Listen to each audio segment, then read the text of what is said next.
Do you have big problems in life? Well, take comfort in the fact that we serve a bigger God. If you've read the Bible or been to church, you've no doubt heard about the goodness of God.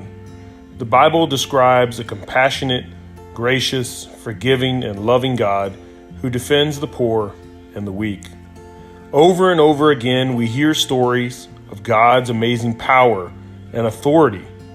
Whenever we feel overwhelmed by our circumstances in life, it's always a great plan to recall all the amazing things God has done. Not just the things we've read in the Bible, but the amazing things that He's done for us in our personal life as well. The Bible wastes no time telling of God's authority and might. The very first verse sets the whole tone for everything. God created the heavens and the earth, and He did it by just speaking.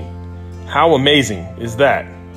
When God's people were in trouble and they were backed into a corner with the Egyptian army chasing them down, God spread the sea and made dry ground so they could escape. And when the enemy tried to follow, He pushed the waves on top of them. Followers of God were imprisoned, put in a pit of lions, thrown in a giant fire, and yet God still rescued them unharmed. Thousands of hungry people watched Jesus turn some fish and bread from a boy's lunch into an all-you-can-eat buffet. Lazarus was even dead for several days, and people said, "Man, that guy stinks," when Jesus decided to bring him back to life. All these events are recorded to encourage and remind us that nothing is impossible when God is involved. He is described as our Father in heaven who loves us and gives us good gifts. When you are facing a crisis, stop and recall the goodness of God and remember He is for you.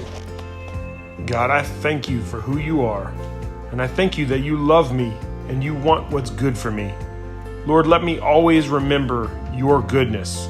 Let me not get caught up in the situations and the difficult moments in life, but let my eyes be ever set on You. Amen.